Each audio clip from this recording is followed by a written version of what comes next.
governor's recommendation be adopted. Thank you, Senator. You have the floor. Thank you, Mr. President. This adds an emergency clause to the bill that would allow those fishback defendants to be eligible for parole in the middle of a pandemic. One of the most vulnerable populations is our incarcerated population, and to the extent that the Parole Board can get to work on these cases immediately, that would be in everyone's best interest. Thank you, Senator. Question is, shall the governor's recommendations be agreed to? All in favor, the motion will record their vote aye. Mr. President. Senator from Rockingham, Senator Obenshain. Mr. President, speaking to the amendment. Senator's the floor. You know,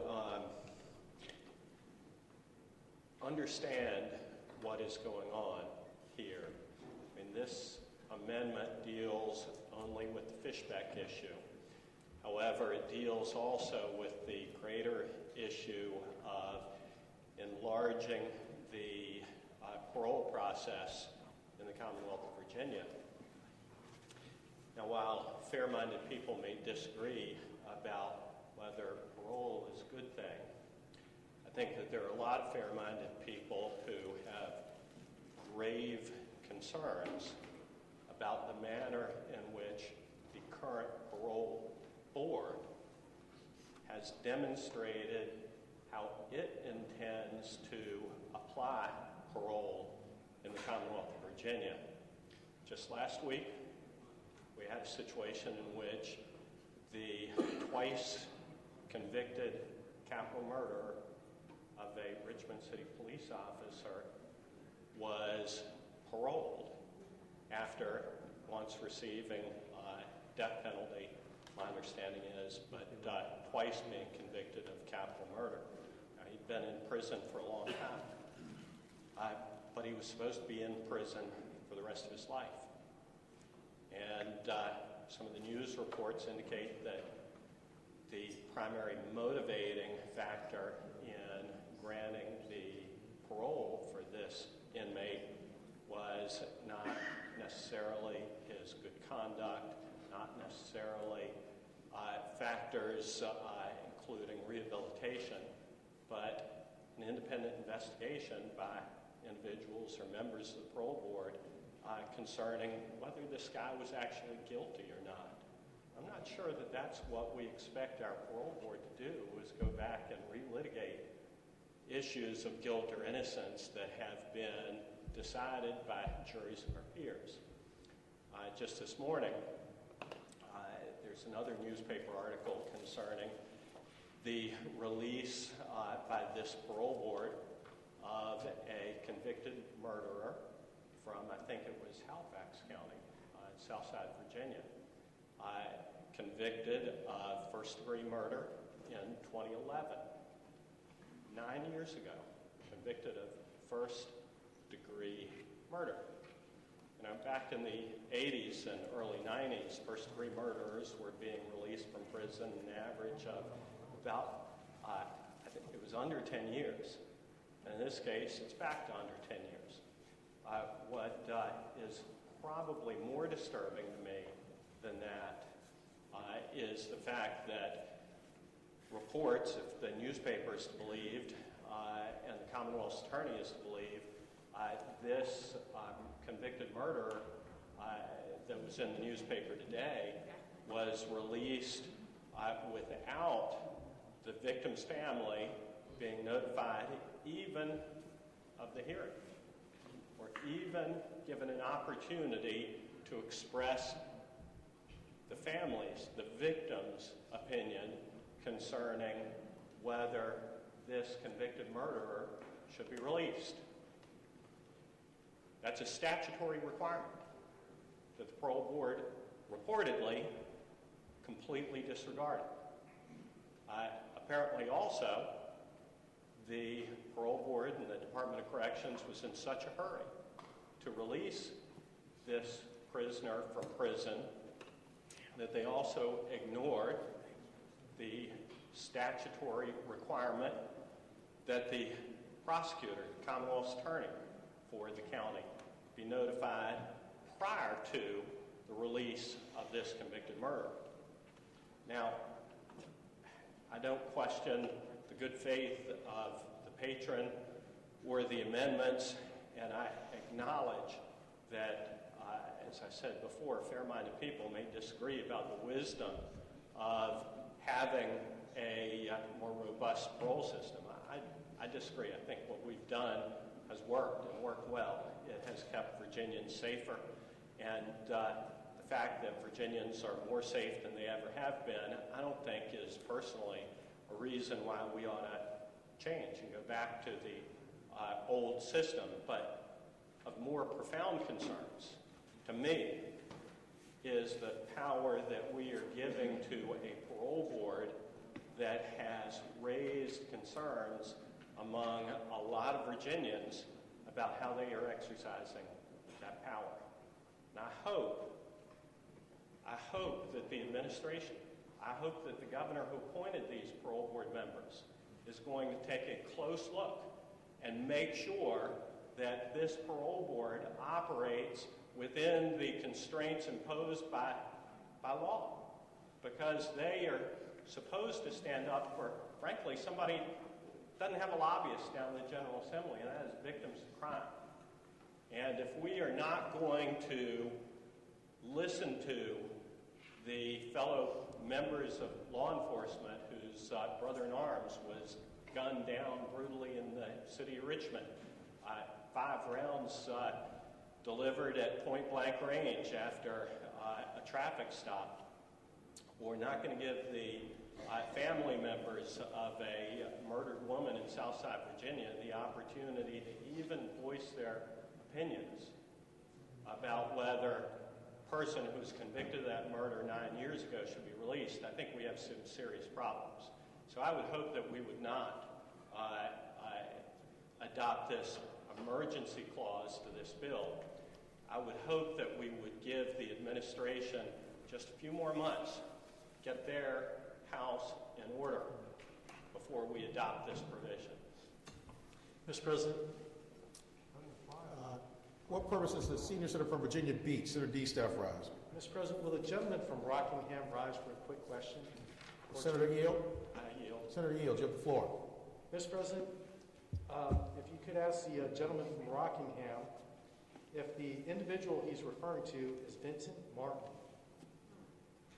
Yes. The same Vincent Martin, Mr. President, that was released from prison after being convicted of armed robbery, and then when being pulled over by a police officer, shot that police officer in the neck with a .357 Magnum, then walked over to that police officer and emptied his entire pistol into that police officer's face. Mr. President, can the gentleman from Rockingham, would you ask him to please see if that's the same Vincent Martin he was referring to? Senator, has the floor. Mr. President, I would respond by saying that that is the individual who was released on parole, I think a week or 2 weeks ago, who was convicted of murdering a police officer in the city of Richmond and twice convicted of capital murder.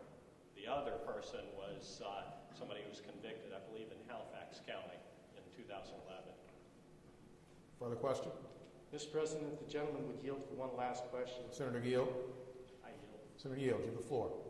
Mr. President, will the gentleman agree with me that if somebody's convicted twice of capital murder, after being released on parole, after being convicted of armed robbery, that why would this person ever get parole after being given the death penalty and then convicted and given life in prison? Why would we ever parole this individual, Mr. President? Senator, the floor. Mr. President, I would say that the answer to that eludes me. I'm not on the parole board. I can't speak for them. It does raise a number of significant questions that have received coverage in statewide media over the course of the past 2 weeks. I would say that even if fair-minded people may disagree about whether parole is a good thing, there are standards, and the standards imposed by statute involve things like rehabilitation, involve conduct during time in prison, risk of harm to the community. They do not include relitigating questions that were decided by juries, in this case on 2 occasions. Mr. President, I thank the gentleman for his answers to my questions. Thank the Senator. For what purpose does the Senator from James City County, Senator Norman, rise? Thank you, Mr. President. I rise in opposition to the governor's amendment. Senator's the floor. Mr. President, it's occurred to me long before today that one of the reasons that our legislative process works so well in Virginia is that each of us brings some of our personal experiences in life and some of our professional experiences in life to the debates and discussions that we have. Back in my earlier days of my career when I was a real attorney, I had a lot of familiarity with this topic. I had represented some of the most egregious crimes that had taken place in the Commonwealth of Virginia, and I also had been involved in quite a few considerations for parole and appearing before the Parole Board. And the interesting thing is that when you're an attorney involved in consideration of advocating for parole, you have to play by the rules that the Parole Board has promulgated, and you also have to play by the statutes. And I have always had an expectation that the Parole Board would strictly adhere to their rules and the statutory provisions. And in this particular instances, it is blatantly clear that the most recent decision by this newly constituted Parole Board to not even come close to compliance with the statutory provisions, and that's been clearly articulated by the gentleman from Rockingham. I associate myself with the comments from the senator from Rockingham, but what I am suggesting is the basis for rejecting the emergency clause that the governor has offered. And of course, when the governor offers an emergency clause, it doesn't require the 4/5 vote that it does when it's before the General Assembly when it is sitting in regular session. But I think what we ought to do is hit the pause button on this and not enact the emergency clause. What that will permit is that will permit this newly constituted Parole Board, I think the chairman, who had only been in that position for a day or two, to adjust and come into compliance in future considerations with their own rules that they've promulgated as well as the statutory provisions. Regretfully, there is no on-the-job training. There is no formal educational process available that prepares you for sitting on the Parole Board. And I think the better part of discretion is to hit the pause button on this and allow this board to adjust themselves on it. Thank you, Mr. President. Thank the Senator. What purpose is the junior senator from Richmond City, Senator Morrissey, rise? Speaking to the governor's amendment, Mr. President. Senator's the floor. Mr. President, I would say respectfully that the senators from Virginia Beach, Rockingham County, and James City have conflated the policy behind parole versus the governor's amendment, which simply enacts an emergency clause. And I also suggest, again, respectfully, that perhaps their facts are a bit askew.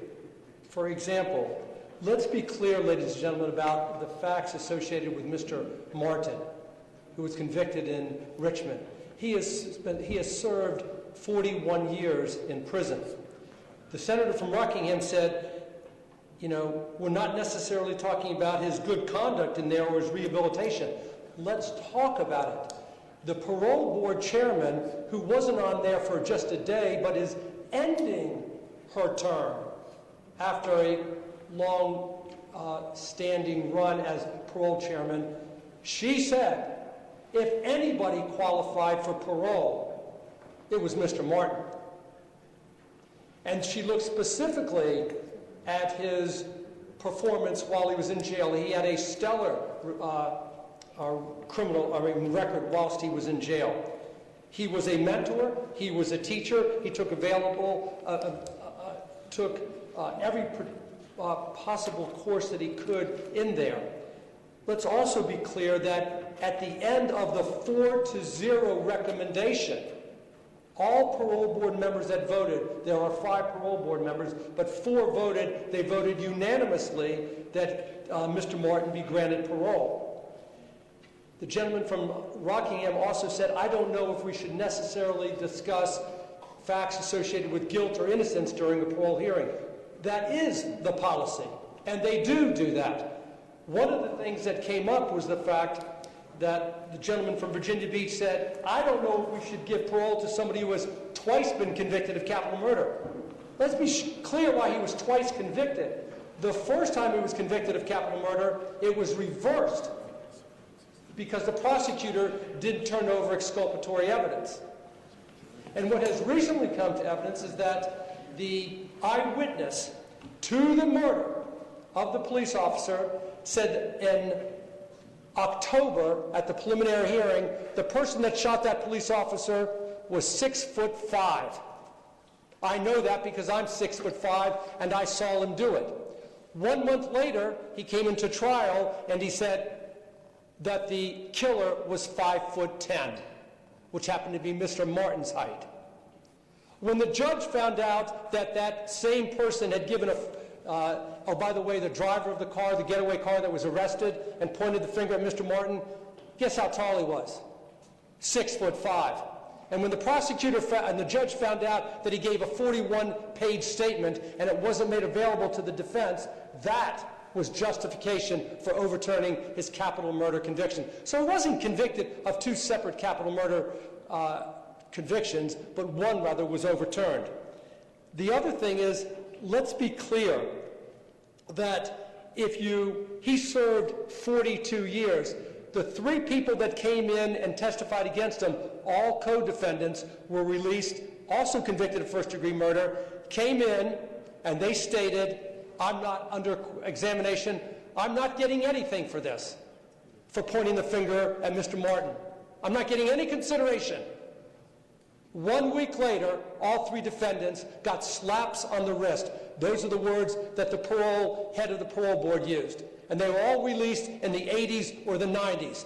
In fact, there is substantial evidence that Mr. Martin didn't commit the murder. Notwithstanding that, folks, he did 40 years. If we believe in rehabilitation, if we think that rehabilitation is good for the soul, then we will agree that this parole policy is warranted. But that's not the governor's amendment. The governor's amendment is that these fishback defendants, and there are approximately 300 of them, many of whom will be granted parole in the next, when their parole comes up for review, be granted a parole hearing. Not they're given parole, but they're given a parole hearing on an emergency basis. This amendment by the governor is compassionate, it is merciful, it is warranted. I ask that the body accept the governor's amendment. Thank the senator. For what purpose, Senator from Arlington? Senator Favola, rise.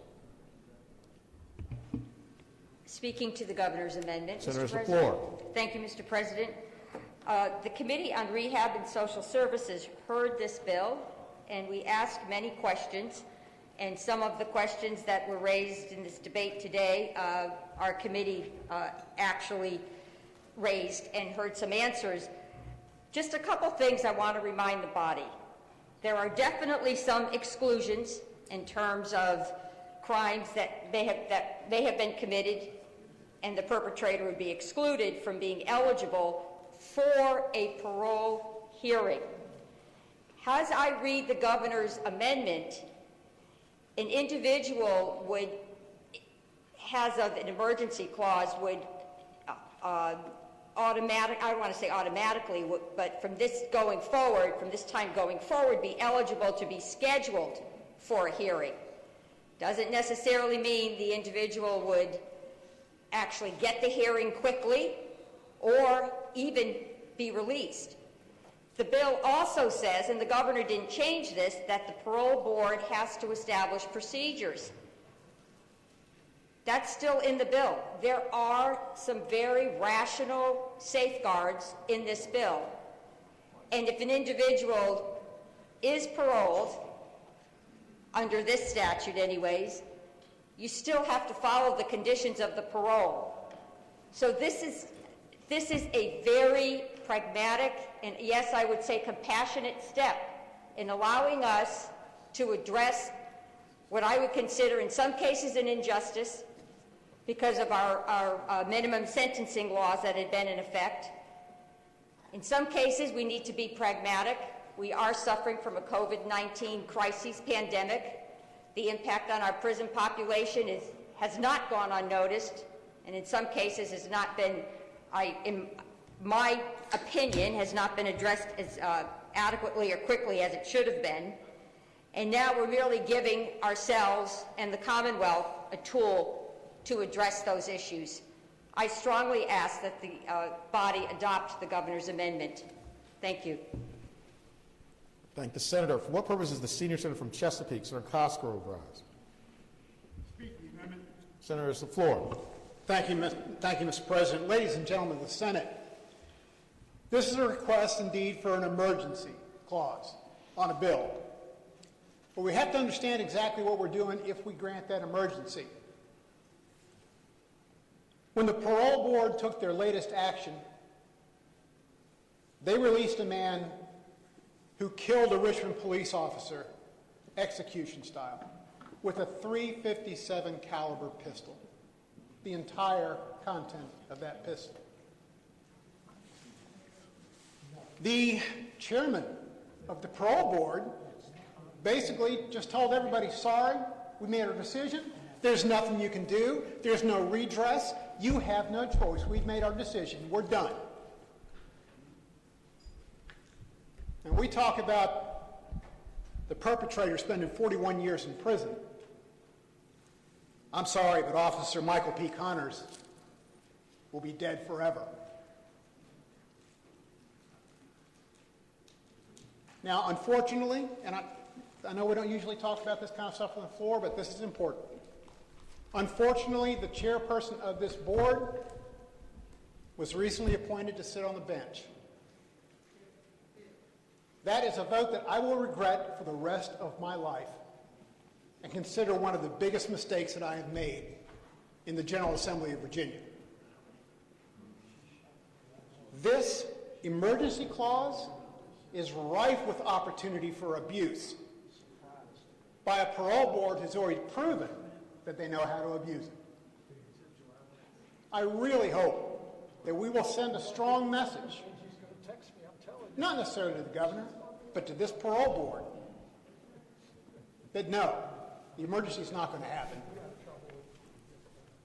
You need to do your job correctly. And let's remember Officer Michael P. Connors. Thank you.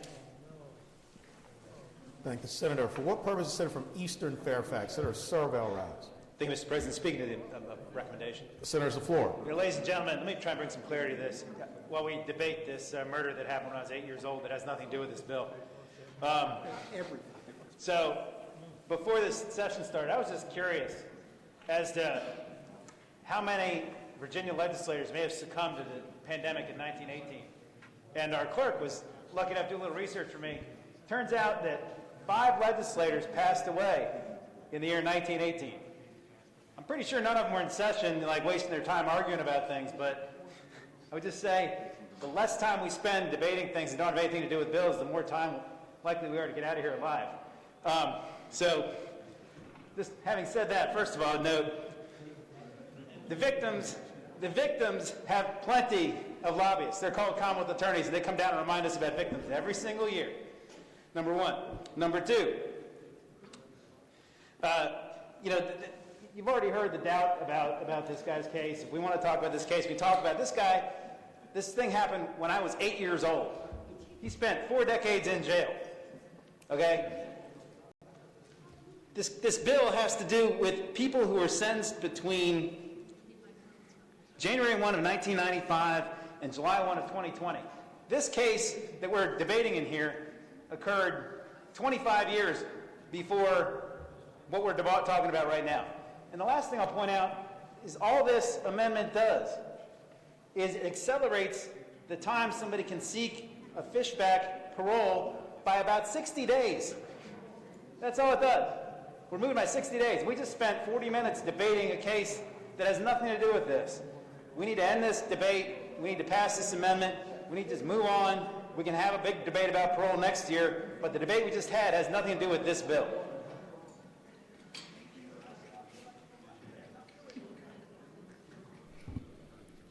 For what purpose does the senator from Rockingham, Senator Obenshain, rise?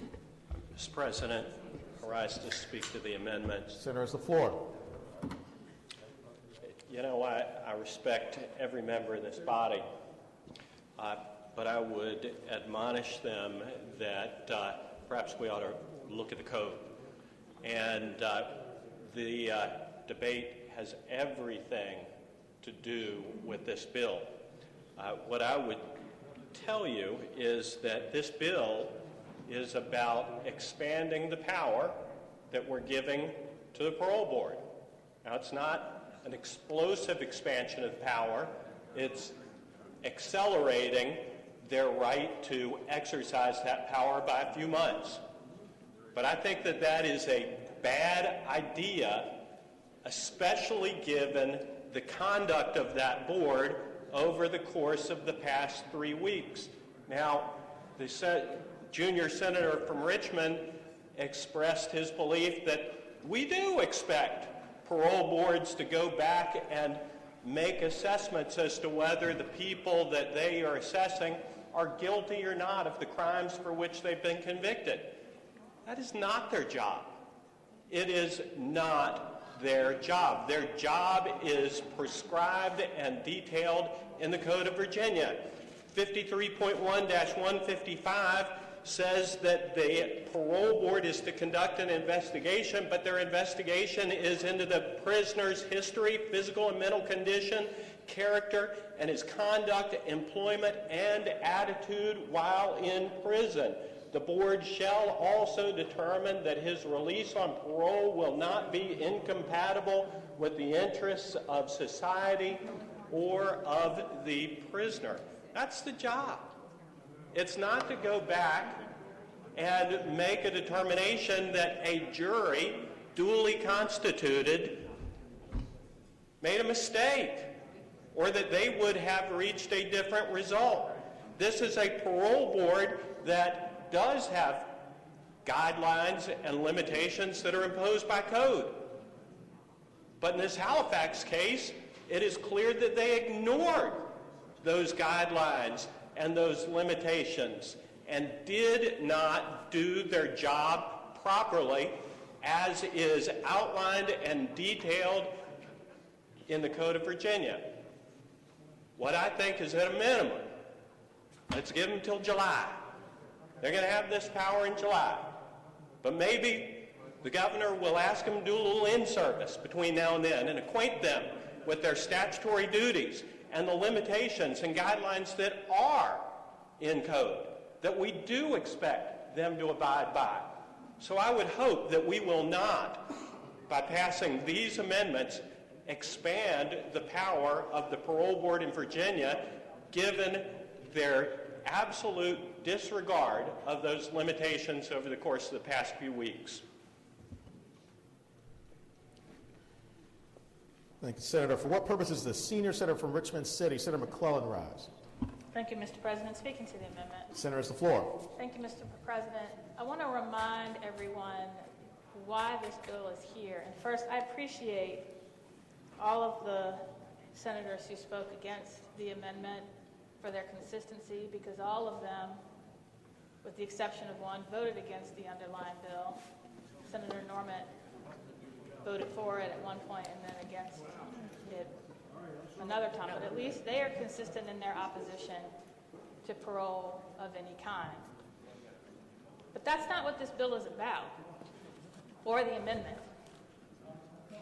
This bill, which passed the Senate 30-10, and the conference report 29-11, is about fixing an injustice. Because when parole was abolished, juries were not instructed that parole was abolished, and the Supreme Court of Virginia said that was wrong.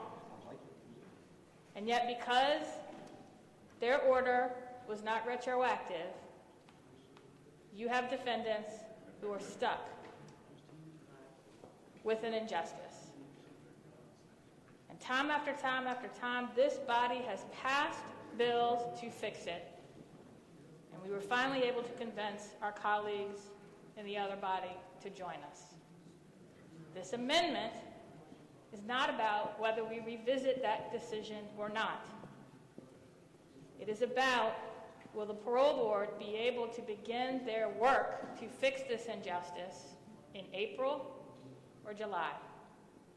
No one is going to be released under this bill in April, because the parole board still not only will have to come up with the guidelines, as Senator Favola mentioned, they've got to investigate each of these cases. And so let's not get caught up in decisions that we disagree with the parole board under their current authority. And I would point out both examples that were given, I believe, were Class 1 felonies. This bill expressly excludes Class 1 felonies. 3 months is not going to make a difference in whether the parole board is ready to begin its work. 3 months could make a difference in the middle of a pandemic with a population that is already vulnerable to a contagious disease. It could make a big difference to these defendants that have already waited for justice and their families who have waited for justice. I ask that you adopt the governor's amendment. Thank you, Senator. Question is, shall the governor's amendments be adopted? All in favor of the motion will record their vote aye. Those opposed, no. Are the senators ready to vote? Have all the senators voted? Do any senators desire to change their vote? The clerk will close the roll. Ayes 23, no 17. The governor's amendments are adopted.